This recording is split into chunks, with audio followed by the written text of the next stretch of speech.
bunto dire. Mura may sa Judea Hills. Di ka magbunto dire. Muna nga nabunturan.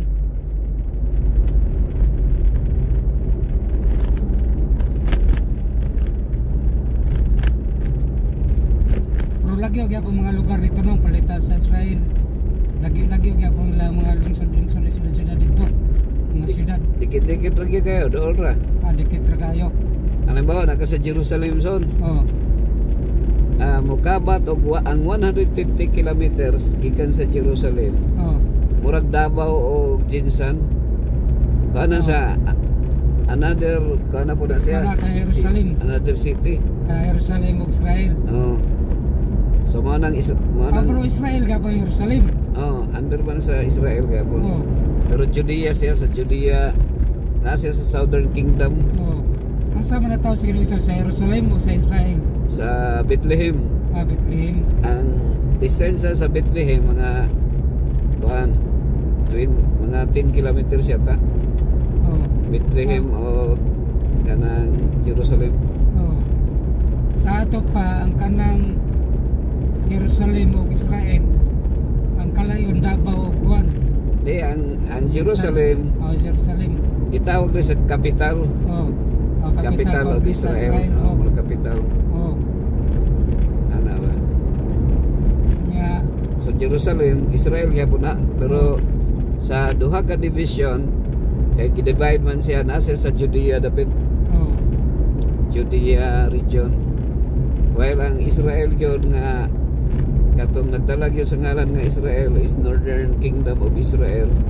Mao na ng Nazareth niya Samaritan. Ang mga tao din Samaritan.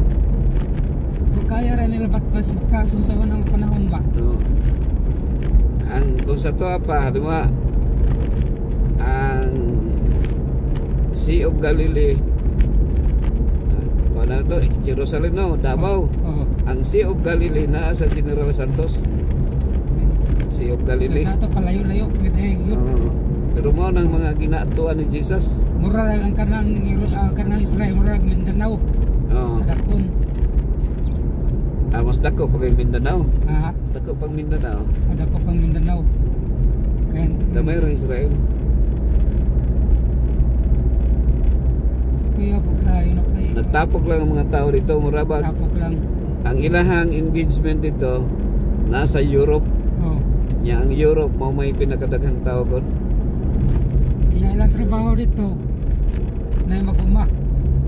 Daghang farmer man dito.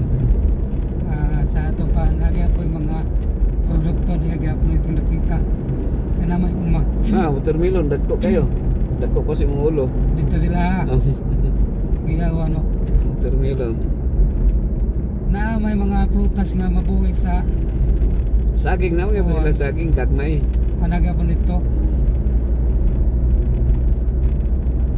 Pero sa kuan sa kanang mga Middle East wala gyud mga prutas siguro no kay kuan man gyud upaw man kada yuta anti mo kahoy di mabuhi.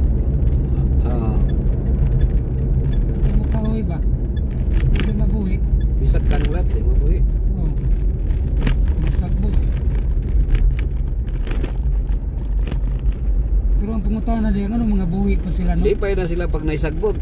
Lipay na kaayo.